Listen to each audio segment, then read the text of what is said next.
നമസ്കാരം, എല്ലാവർക്കും വീണ്ടും സത്സംഗ് വിത്ത് ഋഷിയിലേക്ക് സ്വാഗതം. കഴിഞ്ഞ 2 വീഡിയോസും ഭക്തിയെക്കുറിച്ചിട്ടായിരുന്നു. എങ്ങനെയാണ് ഭക്തി അതിൻ്റെ കൂടുതൽ ശ്രേഷ്ഠതയിൽ പ്രാക്ടീസ് ചെയ്യാൻ പറ്റുക? എന്താണ് ലൈഫിനെ ട്രാൻസ്ഫോം ചെയ്യുന്ന ഒരു പ്രധാന ഘടകം? ഞാൻ എൻ്റെ കാര്യം പറയുകയാണ്. ഞാനിവിടെ ഓരോ ടെക്നിക്സുകളെ കുറിച്ച് പറഞ്ഞു. ഞാൻ കഴിഞ്ഞ പ്രാവശ്യം പറഞ്ഞു ലൈഫിനെ ട്രാൻസ്ഫോം ചെയ്ത ഒരു ടെക്നിക്കാണ് നാമജപം. പക്ഷേ ഈ നാമജപം ആണെങ്കിലും എന്താണെങ്കിലും ഇതിൻ്റെ ബേസ് എന്താണ്, അതിനെക്കുറിച്ചാണ് നമ്മളിന്ന് സംസാരിക്കാൻ പോകുന്നത്. എൻ്റെ ലൈഫിൽ ഒരുപാട് മാറ്റം വരുത്തിയ ഒരു കാര്യം എന്താണെന്ന് ചോദിച്ചു കഴിഞ്ഞാൽ അതിതായിരിക്കും. ഞാനിപ്പോൾ പറയാൻ പോകുന്നതാണ്. അതൊരു ടെക്നിക്കല്ല, അതൊരു ജീവിതചര്യയാണ്. അതാണ് ഉപാസന. ആ ഉപാസനയെക്കുറിച്ചിട്ടാണ് നമ്മളുടെ ഇന്നത്തെ വീഡിയോ. എന്താണ് ഉപാസന? ഉപ എന്ന് പറഞ്ഞാൽ തന്നെ എന്താണ്? അടുത്ത്. ആസന എന്ന് പറഞ്ഞു കഴിഞ്ഞാൽ ഇരിക്കുക, എത്രേ ഉള്ളൂ. ദൈവത്തിൻ്റെ അടുക്കൽ ഇരിക്കുക, അതിനെയാണ് ഉപാസന എന്ന് പറയുന്നത്. ഉപാസന ശക്തമാകണമെങ്കിൽ എന്ത് ചെയ്യണം? ഞാനിവിടെ പറയാൻ പോകുന്ന ഉപാസന ഇഷ്ടദൈവ ഉപാസനയെക്കുറിച്ചിട്ടാണ്. പല മതങ്ങളിലും പല രീതിയിലുള്ള ദൈവസങ്കല്പമുണ്ട്. ചില മതങ്ങളിൽ ഒരു ദൈവമാണ്, ചില മതങ്ങളിൽ ആ ഏകമായിട്ടുള്ള ഈശ്വരനെ തന്നെ പല വിധത്തിൽ റെപ്രസെൻ്റ് ചെയ്തിട്ടുണ്ട്. അപ്പോൾ എങ്ങനെയാണ് ഇതൊരു ഉപാസന രൂപത്തിൽ ചെയ്യാൻ കഴിയുക? ഉപാസന എന്ന് ഞാനിവിടെ പറയുന്നത് നമ്മളുടെ ഇഷ്ട ദൈവത്തിനെ നമ്മൾ ബെസ്റ്റ് അടുത്ത് ഉള്ളൊരു വ്യക്തിയായി കണ്ട് ആരാധിക്കുക. ഇതിനെയാണ് ഉപാസന എന്ന് പറയുന്നത്. നമ്മൾ സ്കൂളിലും കോളേജിലൊക്കെ പഠിക്കുമ്പോൾ എല്ലാവരും നമ്മുടെ സുഹൃത്തുക്കളാണെങ്കിൽ രമേശും സുരേഷും കാർത്തിക്കും എല്ലാവരും നമ്മുടെ സുഹൃത്തുക്കളാണെന്ന് വിചാരിച്ചു. ഒരു പ്രശ്നം ഉണ്ടാവുമ്പം ക്ലാസ്സിലുള്ള എല്ലാവരും നമ്മുടെ സുഹൃത്തുക്കളാണെങ്കിൽ ആരെടുത്ത് നമ്മൾ പോകും? നമുക്ക് ആരുമായിട്ടും ഒരു ഇൻറ്റിമേറ്റ് കണക്ഷൻ ഉണ്ടാവില്ല. പക്ഷേ നമുക്കൊരു 1-2 ബെസ്റ്റ് ഫ്രണ്ട് ഉണ്ടെങ്കിൽ അവരോട് നമുക്ക് ഇൻറ്റിമേറ്റ് ആയിട്ടുള്ളൊരു കണക്ഷൻ ഉണ്ടാവും, അല്ലേ? ഈ ഇൻറ്റിമസിയാണ് ഉപാസനയിൽ ഏറ്റവും പ്രധാനപ്പെട്ട ഘടകം എന്ന് ഞാൻ തിരിച്ചറിഞ്ഞിട്ടുള്ളത്. അല്ലാതെ നമ്മൾ പല ഉപാസന ചെയ്തിട്ട് കാര്യമില്ല എന്ന് ഞാൻ പറയുന്നില്ല, കാര്യമുണ്ട്. പക്ഷേ ഏറ്റവും ശ്രേഷ്ഠമായത് ഏകമായിട്ടുള്ള നമ്മളുടെ ഇഷ്ടദൈവത്തിൽ ഉള്ള ഉപാസനയാണ്. ആ ഇഷ്ടദൈവത്തിൽ ഉപാസന ചെയ്യുമ്പോൾ നമുക്ക് ആ പർട്ടിക്കുലർ ഫോമുമായിട്ട് കൂടുതൽ ഒരു ഐക്യമുണ്ടാവുകയും ഒരു ക്ലോസ്നെസ് ഉണ്ടാവുകയും എന്ത് പ്രശ്നം വന്നാലും നമുക്കതിനെല്ലാം നേരിടാനുള്ള ശക്തി ആ ഈശ്വരൻ നമുക്ക് തരും എന്നുള്ള ഉറച്ച ബോധ്യം നമുക്കുണ്ടാവുകയും ചെയ്യും. ബോധ്യം എന്ന് ഞാൻ പറഞ്ഞത് മനഃപൂർവ്വമാണ്. ബോധം എന്നല്ല ഞാൻ പറഞ്ഞത്, ബോധ്യം എന്ന് വെച്ചാൽ അനുഭവമുണ്ടാകും. ബോധം എന്ന് പറഞ്ഞാൽ നമ്മുടെ മനസ്സിൽ വരുന്ന ഒരു അറിവാണ്. അത് വിശ്വാസവുമായിട്ട് ബന്ധപ്പെട്ടതാണ്. പക്ഷെ ഞാൻ ഉപയോഗിച്ച വേർഡ് അതല്ല. അനുഭവമുണ്ടാകും. എന്നാലേ അനുഭവമുണ്ടാവുകയുള്ളൂ. യഥാർത്ഥത്തിലുള്ള അനുഭവം. മൈൻഡ് ക്രിയേറ്റ് ചെയ്യുന്ന അനുഭവങ്ങൾ ഒരുപാടുണ്ടാവും. പക്ഷേ യഥാർത്ഥത്തിലുള്ള ഈശ്വരീയ അനുഭവം ഉണ്ടാവണമെങ്കിൽ ഇൻറ്റിമേറ്റ് ആയിട്ടുള്ള ഒരു കണക്ഷൻ, ഒരു പർട്ടിക്കുലർ ഫോം ഓഫ് ഡിവൈനുമായിട്ട് നമ്മൾ ദ്വൈതത്തിൽ, അതായത് ഞാൻ വേറെ മറ്റുള്ളവർ വേറെ എന്ന് വിചാരിക്കുന്ന അവസ്ഥയിൽ നിൽക്കുന്നിടത്തോളം കാലം നമ്മൾക്ക് ഒരു പർട്ടിക്കുലർ ഫോമുമായിട്ടുള്ള ഒരു പർട്ടിക്കുലർ നാമവും ഒരു ഫോമാണ്. പേര്, നാമം, ഗുണങ്ങൾ, ഇതുമായിട്ടൊക്കെ ബന്ധപ്പെട്ട് ആ ഒരു പർട്ടിക്കുലർ ഇൻറ്റിമസി നമുക്കുണ്ടെങ്കിൽ നമുക്ക് കൂടുതൽ സ്പിരിച്വൽ എവല്യൂഷനും കൂടുതൽ ജീവിതത്തിൽ അഭിവൃദ്ധിയും ഉണ്ടാകും. പറയുന്നത് മനസ്സിലാകുന്നുണ്ട് എന്ന് വിചാരിക്കുന്നു. അല്ലാതെ നമ്മളെല്ലാവരെയും ചില ആൾക്കാർ ഇന്നൊരമ്പലത്തിൽ പോകും, പ്രാർത്ഥിക്കും, കാര്യം നടന്നില്ല, ഉടനെ അവരുടെ അയൽവക്കത്തുള്ള ഒരാൾ പറയും, അടുത്ത ഈ എങ്ങനെ ഇവിടെ ഒരു അമ്പലമുണ്ട്, ഇവിടെ ഒരു 21 ദിവസം നാരങ്ങ വിളക്ക് നേർന്നു കഴിഞ്ഞാൽ നടക്കും. നടന്നില്ല. അടുത്തമ്പലം ഇങ്ങനെ പോകുമ്പോൾ എവിടെയാണ് ഉപാസന? നമ്മൾ പ്രാർത്ഥിക്കുന്നതെല്ലാം നടക്കുമോ? പ്രാർത്ഥിക്കുന്നതെല്ലാം നടക്കുമോ? എത്ര ടെക്നിക്ക് ചെയ്താലും എല്ലാ കാര്യങ്ങളും നടക്കുമോ? നമ്മൾ ഡിവൈനുമായിട്ട് കണക്റ്റഡ് ആയിരുന്നു കഴിഞ്ഞാൽ, ദൈവവുമായിട്ട് നമുക്ക് ഉപാസന ഉണ്ടായാൽ, ദൈവവുമായിട്ട് ഏർപ്പെടുന്ന എന്തെങ്കിലും ഒരു കാര്യം ഉണ്ടെങ്കിൽ നമുക്ക് നന്മ തരുന്നത് എന്താണോ അതാണ് സംഭവിക്കുക. നമുക്ക് ആത്യന്തികമായിട്ട് നന്മ ഉള്ളത് എന്താണോ അതാണ് സംഭവിക്കുക. അല്ലാതെ നമ്മൾ വിചാരിക്കുന്നതെല്ലാം നടക്കില്ല. പക്ഷേ നമ്മൾ വിചാരിക്കുന്നതിനേക്കാൾ ശ്രേഷ്ഠമായ രീതിയിൽ അത് നടക്കും ഒരു ദിവസം. അത് നമ്മൾ വിചാരിച്ച പോലെ ആയിരിക്കില്ല, അതിനേക്കാളും ശ്രേഷ്ഠമായിരിക്കും. ഇതാണ് ദൈവത്തിൻ്റെ പദ്ധതി. ഇത് നമ്മൾ ഇപ്പോൾ കൃഷ്ണനെ പ്രാർത്ഥിക്കുന്ന ഒരാളാണ്, കൃഷ്ണനിൽ മുഴുകി ജീവിക്കുക. അല്ലാഹുവിനെ പ്രാർത്ഥിക്കുന്ന ഒരാളാണ്, അല്ലാഹുവിൽ മുഴുകി ജീവിക്കുക. യേശുക്രിസ്തുവിനെ പ്രാർത്ഥിക്കുന്ന ഒരാളാണ്, യേശുക്രിസ്തുവിൽ മുഴുകി ജീവിക്കുക. ദേവിയെ പ്രാർത്ഥിക്കുന്ന ഒരാളാണ്, ആ പരാശക്തിയിൽ മുഴുകി ജീവിക്കുക. അപ്പോൾ ആരെയാണോ നമ്മൾ പ്രാർത്ഥിക്കുന്നത് അവരിൽ മുഴുകി ജീവിക്കുക. ചില ആൾക്കാർ മുഴുകി ജീവിക്കുന്നിടത്തോളം ജീവിക്കുമ്പോൾ മറ്റ് ആൾക്കാരുടെ വിശ്വാസത്തെ നമ്മൾ കുറ്റം പറയാൻ പാടില്ല. കാരണം എല്ലാത്തിലും ഒരു സത്യമുണ്ട്, എല്ലാത്തിലും ഒരു നന്മയുണ്ട്, അത് അവരുടേതാണ്. വിഷ്ണു പുരാണം എടുത്ത് അങ്ങനെയാണ് നമ്മളുടെ ആചാര്യന്മാർ, നമ്മളുടെ ഇന്ത്യൻ ഫിലോസഫിയിൽ നോക്കിക്കഴിഞ്ഞാലും നമ്മളുടെ ആചാര്യന്മാരെല്ലാം പറഞ്ഞിരിക്കുന്നത് എന്താണ്? വിഷ്ണു പുരാണത്തിൽ ആരാണ് ഏറ്റവും ഉയർന്നത്? വിഷ്ണുവാണ്. ശിവപുരാണത്തിൽ ആരാണ് ഏറ്റവും ഉയർന്നത്?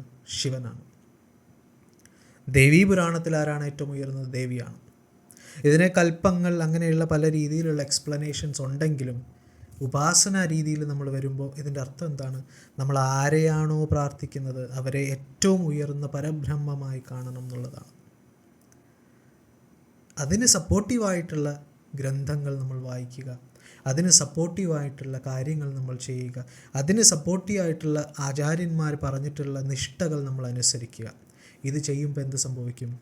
നമുക്ക് ആ ഒരു പർട്ടിക്കുലർ ഡയറ്റിയുമായിട്ടുള്ള കണക്ഷൻ 1000 മടങ്ങ് വർദ്ധിക്കും. ഞാനിവിടെ തംബ്നെയിലിൽ 100 ഇരട്ടി എന്നാണ് ഇട്ടിരിക്കുന്നത്. 1000 മടങ്ങ് വർദ്ധിക്കും. ഇത് ഞാൻ വെറുതെ പറയുന്നതല്ല, നിങ്ങൾ ചെയ്ത് നോക്കുക. നിങ്ങൾ ചെയ്യുമ്പോൾ നിങ്ങളുടെ ജീവിതത്തിൽ അനുഭവങ്ങൾ ഉണ്ടാവാൻ തുടങ്ങും. വിശ്വാസത്തിനെ കുറിച്ചല്ല ഞാനിവിടെ സംസാരിക്കുന്നത്, അനുഭവത്തിനെ കുറിച്ചിട്ടാണ്. ഈ അനുഭവത്തിൽ നിന്ന് നമുക്ക് അറിവുണ്ടാകും, അനുഭവത്തിൽ നിന്ന് നമുക്ക് വെളിച്ചമുണ്ടാകും. നമ്മളുടെ ജീവിതത്തിലും വെളിച്ചമുണ്ടാവും, നമ്മളുടെ ഹൃദയത്തിലും വെളിച്ചമുണ്ടാവും. ചില ആൾക്കാർ ഇപ്പോൾ ഒരു ഗുരുവിനെ പ്രാർത്ഥിക്കുന്നുണ്ടാവാം, ചില ആൾക്കാർ ഇഷ്ടദൈവം, അതൊന്നും പ്രശ്നമില്ല. ഇപ്പോൾ ഹിന്ദു രീതിയിലുള്ള വിശ്വാസത്തിൽ പോരുന്നവർക്ക് ചിലപ്പോൾ ഒരു ഗുരു ഉണ്ടാവാം, ഒരു ഈശ്വരൻ ഉണ്ടാവാം. ഗുരു എന്ന് പറയും, ഞാനിവിടെ ഗുരു എന്ന് പറയുമ്പോൾ ആത്മസാക്ഷാത്കാരം നേടിയ ഗുരു, എൻലൈറ്റൻഡ് ആയിട്ടുള്ള ഗുരു അല്ലേ? അങ്ങനെയുള്ള ഗുരുക്കന്മാരിലൂടെ ഈശ്വരനിലേക്ക് എത്തുന്നവരുണ്ടാവും. ഗുരുവിനെ ഒരു ഗുരു ഉണ്ടാവാം, ഇഷ്ടദൈവം ഉണ്ടാവാം, ദേവനെ പ്രാർത്ഥിക്കുന്നവരുണ്ടാവും, പല പല രീതിയിലുള്ളതുണ്ടാവാം. ചില ആൾക്കാരുടെ ഇഷ്ടദൈവം ശിവനായിരിക്കും, ഗുരു ഷിർഡി സായിബാബ ആയിരിക്കും, അല്ലെങ്കിൽ രമണ മഹർഷി ആയിരിക്കും, അല്ലെങ്കിൽ അത്തരത്തിലുള്ള ഉയർന്ന തലത്തിലുള്ള യോഗിമാർ, ബുദ്ധനായിരിക്കാം അല്ലേ? ഇപ്പോൾ സൂഫിസത്തിൽ പ്രവാചകനെ ഗുരുവായി കരുതുന്നുണ്ട്. അപ്പോൾ പല രീതിയിൽ നമുക്കിത് കാണാം. അപ്പോൾ അതിലൊന്നും പ്രശ്നമില്ല. നമ്മൾ ഇപ്പോൾ ഒരാൾ കൃഷ്ണനെ പ്രാർത്ഥിക്കുന്നു എന്ന് കരുതി ഞാൻ മുഴുകിയിരിക്കാൻ, കൃഷ്ണനിൽ മുഴുകിയിരിക്കാൻ പറയുമ്പോൾ വേറെ ഒരു ശിവൻ്റെ അമ്പലത്തിലൊന്നും ഞാൻ പോത്തേയില്ല, അങ്ങനെ പറയുന്നതിനെക്കുറിച്ചല്ല ഞാൻ പറയുന്നത്. മുഴുകിയിരിക്കുക എന്ന് പറഞ്ഞാൽ കുറച്ച് ഒരു പടി ഫോക്കസ് കൂടുതൽ ആ കൃഷ്ണന് കൊടുക്കുക. ഇപ്പോൾ മുസ്ലിം അല്ലെങ്കിൽ ക്രിസ്ത്യൻ മതത്തിലുള്ളവരാണെങ്കിൽ ഈ ഒരു ക്വസ്റ്റ്യൻ വരുന്നില്ല. കാരണം അവർ ഓൾറെഡി ഏകമായിട്ടുള്ള ഉപാസന അവർക്കുണ്ട്. അപ്പോൾ അല്ലാഹുവിൽ പ്രാർത്ഥിക്കുമ്പോൾ അതിൽ തന്നെ മുഴുകിയിരിക്കാൻ സാധിക്കുന്നു. കാരണം എല്ലാം ഒന്നാണ്. ഏകം സത് വിപ്ര ബഹുത വദന്തി എന്നാണ് പറയുന്നത്. അതായത് ഏകം സത്, സത്യം ഏകമാണ്. അതിനെ വിപ്രന്മാർ വെളിച്ചമുള്ളവർ വിവിധങ്ങളായി റെപ്രസെൻ്റ് ചെയ്യുന്നു. ഒരു പ്രിസം എടുത്തിട്ട് നിങ്ങളൊരു വൈറ്റ് ലൈറ്റ് അടിച്ച് നോക്കിയേ, ആ പ്രിസത്തിൽ നിന്ന് 7 നിറങ്ങൾ വരും, മഴവില്ല് വീഴും. ഈ 7 നിറങ്ങളും ഒരുപോലെ ഇരിക്കുകയാണോ? പച്ച പോലെയാണോ നീല ഇരിക്കുന്നത്? നീല പോലെയാണോ മഞ്ഞ ഇരിക്കുന്നത്? എൻറ്റയർലി ഡിഫറെൻ്റ് ആണ്. ഒരു ഒരു ഒരു ഒരു സിമിലാരിറ്റിയും അത് തമ്മിലില്ല. പക്ഷെ ഇതെല്ലാം വരുന്നത് എവിടെ നിന്നാണ്? ഈ വെള്ള വെളിച്ചത്തിൽ നിന്നാണ്. അതേപോലെയാണ് പരബ്രഹ്മം എന്ന് പറയുന്നത്. നിങ്ങൾ ഏത് രൂപത്തിൽ, ഏത് ഭാവത്തിൽ അതിനെ കണക്ട് ചെയ്താലും എല്ലാത്തിനും, എല്ലാ പ്രാർത്ഥനകളും ചെല്ലുന്നത് ഏകമായിട്ടുള്ള പരബ്രഹ്മത്തിലേക്കാണ്. ആ പരബ്രഹ്മം ആരാണ്? നിരാകാരനാണ്. എസൻഷ്യലി നിരാകാരൻ, രൂപമില്ലാത്ത നാമമില്ലാത്ത ഏകമായ ആ പരബ്രഹ്മത്തിലേക്കാണ് എല്ലാ നാമരൂപങ്ങളും അതിൽ നിന്നാണ് ഉണ്ടാകുന്നത്. അപ്പോൾ ഏത് നാമരൂപങ്ങളിൽ നിന്നും നമ്മൾ കണക്റ്റ് ചെയ്താലും ആ പരബ്രഹ്മം എസൻസിലേക്ക് നമ്മൾ ചെല്ലുന്നു എന്നുള്ളതാണ്. അപ്പോൾ ഇങ്ങനെ നമ്മൾ ഉപാസന ചെയ്യുമ്പോൾ നമുക്കൊരു തെറ്റ് ചെയ്യാൻ പറ്റുമോ? നമ്മൾ ഏറ്റവും അടുത്ത ഒരു ആളായിട്ട് നമ്മൾ കൃഷ്ണനെ വെക്കുകയാണ്, അല്ലെങ്കിൽ ഏറ്റവും അടുത്ത ആളായിട്ട് നമ്മളുടെ ആരാണ്, ഒരു ഗുരുവിനെ വെക്കുകയാണ്, ഷിർഡി സായിബാബയെ വെക്കുകയാണ്, അല്ലെങ്കിൽ ഒരു ഗുരുവായിട്ട് രമണ മഹർഷി, ബുദ്ധൻ, യേശു ക്രിസ്തു, ഇവരൊരു ഗുരുവായിട്ട്, ദൈവമായിട്ട് നമ്മൾ കാണുകയാണ്. അപ്പോൾ എങ്ങനെയാണ് നമുക്കൊരു തെറ്റ് ചെയ്യാനായിട്ട് തോന്നുന്നത്? എങ്ങനെയാണ് നമുക്ക് വഴി തെറ്റുന്നത്? കാരണം അവരുടെ കണ്ണ് എപ്പോഴും നമ്മളുടെ കൂടെയുണ്ട് എന്നുള്ളൊരു ബോധം നമുക്കുണ്ടാവും, അല്ലേ? ഉപാസന ശക്തമാകുന്നവർക്ക് ഇതുണ്ടാവുള്ളൂ. ഉപാസന ശക്തമാണ്. ഉപാസന ശക്തമാവുന്നത് എങ്ങനെയാണ്? നമ്മൾ അവരെ നമ്മളുടെ വീട്ടിൽ ഒരു അംഗമായിട്ട് കാണുക, നമ്മളുടെ വീട്ടിലെ ഒരു കുഞ്ഞായിട്ട്, നമ്മളുടെ വീട്ടിലെ ഒരു അംഗമായിട്ട് ഒക്കെ കാണാം. കൃഷ്ണനെ ഒരു കുഞ്ഞായിട്ട് കാണുന്നവരുണ്ട് വീട്ടിലെ, അല്ലേ? യേശു ക്രിസ്തുവിനെ പിതാവായിട്ട് കാണുന്നവരുണ്ട്. യേശു ക്രിസ്തുവിനെ പല സുഹൃത്തായിട്ട് കാണുന്നവരുണ്ട്. ഗുരുക്കന്മാരെ ഗൈഡ്സായിട്ട് കാണുന്നവരുണ്ട്. ഇങ്ങനെ കാണുമ്പോൾ അതേ രീതിയിൽ തന്നെ നമുക്ക് റിസൾട്ടും ഉണ്ടാകും. അതേ രീതിയിൽ തന്നെ അവർ പെരുമാറും നമ്മളോട്. അങ്ങനെ പെരുമാറുമ്പോൾ നമ്മളുടെ കൂടെ എപ്പോഴും അവരുണ്ടാവും. കാരണം അവരെ മാത്രമാണ് നമ്മൾ ഫോക്കസ് ചെയ്യുന്നത്. അവരെ മാത്രം ഫോക്കസ് ചെയ്യുമ്പോൾ ഏകമായിട്ടാണ് ആ ശ്രദ്ധ വരുന്നത്. ഏകമായിട്ട് ആ ശ്രദ്ധ വരുമ്പോൾ എന്ത് സംഭവിക്കും? ഗ്രേസ് കൂടുതലായിട്ട് നമ്മളിലേക്ക് വരും. അപ്പോൾ നമ്മൾ എന്ത് മനസ്സിലാക്കും? എല്ലാ വിവിധ രൂപങ്ങളും, എല്ലാ വിവിധ ഭാവങ്ങളും, എല്ലാ പേരിലുള്ള ദൈവീക സങ്കല്പങ്ങളും എല്ലാം അവിടുന്ന് ആ വെള്ള പ്രകാശത്തിൽ നിന്ന്, പരബ്രഹ്മത്തിൽ നിന്ന്, ശൂന്യത്തിൽ നിന്ന്, നിങ്ങൾ എന്ത് പേര് വിളിക്കുന്നു അതിൽ നിന്ന് വരുന്നതാണെന്നുള്ള ബോധം നമുക്കുണ്ടാവുകയും എല്ലാം ഒന്നാണെന്ന് നമുക്ക് മനസ്സിലാവുകയും ചെയ്യും. ഇതാണ് ഉപാസന. ഇത് സ്റ്റാർട്ട് ചെയ്യുന്നത് നമ്മൾ വീട്ടിലൊരംഗമായിട്ട് കാണുക. എല്ലാ ദിവസവും കുറച്ച് നേരം ആ രൂപത്തിനോടോ, അല്ലെങ്കിൽ രൂപമില്ലാതെ ആരാധിക്കുന്നവരാണെങ്കിൽ ആ ഒരു വചനത്തിനോടോ, ആ ഗ്രന്ഥത്തിനോടോ ഒക്കെ നമ്മൾ സംസാരിക്കാൻ തുടങ്ങുക. കമ്മ്യൂണിക്കേറ്റ്, ജപങ്ങൾ ചെയ്യുക. എന്തിനാണ് ജപം? ഞാൻ കഴിഞ്ഞ വീഡിയോയിൽ പറഞ്ഞിട്ടുണ്ട്. നമ്മളെ ശുദ്ധമാക്കാനാണ് ജപം. നമ്മൾ ശുദ്ധമാകുമ്പോൾ അവനവനെ, ഇപ്പോൾ ഹദീസിൽ പറയുന്ന അവനവനെ അറിയുന്നവൻ അള്ളാഹുവിനെ അറിയും, അവനവനെ അറിയുന്നവൻ ദൈവത്തിനെ അറിയും. അവനവൻ ശുദ്ധമാകണം, അല്ലേ? അപ്പോൾ ആ ശുദ്ധി ഉണ്ടാവണം. അതുകൊണ്ടാണ് തന്ത്രശാസ്ത്രങ്ങളിൽ പറയുന്നത് എല്ലാ ഷഡ്ചക്രങ്ങളും ശുദ്ധമാകണം. വിജ്ഞാന ഭൈരവ തന്ത്രയിലെല്ലാം പറയുന്നത് ഇതാണ്. അപ്പോൾ ഈ ഒരു ജ്ഞാനം നമ്മൾ സമ്പാദിക്കുക. ഇത് നമ്മളെപ്പോഴും നമ്മുടെ വീട്ടിലൊരംഗമായിട്ട് കണ്ട് കമ്മ്യൂണിക്കേറ്റ് ചെയ്യുക, നാമങ്ങൾ ജപിക്കുക, ആ ഈശ്വരൻ ഒരു ഭാവവുമായിട്ട് ബന്ധപ്പെട്ട ഗ്രന്ഥങ്ങൾ വായിക്കുക, സപ്പോർട്ടീവായിട്ടുള്ള ആചാര്യന്മാരെ, അവരുടെ കാര്യങ്ങൾ ശ്രവിക്കുക. ഇതൊക്കെ ചെയ്യുമ്പോൾ ഓട്ടോമാറ്റിക്കലി നമ്മൾ എന്താണ് ചെയ്യുന്നത്? Subconsciously we are thinking about them. നമ്മൾ അവരെക്കുറിച്ച് ചിന്തനം ചെയ്യുകയാണ്. ഇതാണ് സ്മരണ. നവവിധ ഭക്തി. നാരദ ഭക്തി സൂത്രം വായിച്ച് നോക്കുകയാണെങ്കിൽ നിങ്ങൾക്ക് നവവിധ ഭക്തിയെക്കുറിച്ച് ഞാനൊരു വീഡിയോ ചെയ്യുന്നുണ്ട്, നവവിധ ഭക്തിയെക്കുറിച്ച്. അതിനകത്ത് ഏറ്റവും ശ്രേഷ്ഠമായിട്ടുള്ള ഒരു കാര്യമാണ് സ്മരണ. ഈ സ്മരണ എന്നുള്ള ആരാധന അവിടെ നടക്കുകയും ബാക്കിയെല്ലാം അവിടെ വരും ഓട്ടോമാറ്റിക്കലി. നമ്മൾ വേറെ ഒന്നും ചെയ്യണ്ട. നമ്മൾ അവിടെ പോയി ദീക്ഷ എടുക്കുക, ഇവിടെ പോയി ഇതിൻ്റെ ഒന്നും ആവശ്യമില്ല. ഏതൊരു ആൾക്കും ഒരു 10 മിനിറ്റ്, അതാണ് ഞാൻ ഇപ്പോൾ വീഡിയോയിൽ ഒരു 10 മിനിറ്റെങ്കിലും ഇത് ചെയ്യാവോ? ഉപാസനയായി 10 മിനിറ്റ് നിങ്ങൾ ചെയ്യുക. ബാക്കി നിരന്തരം നിങ്ങളിലത് വരണം. നിരന്തരമായി ഈശ്വര നാമം ജപിച്ചുകൊണ്ടിരിക്കുക.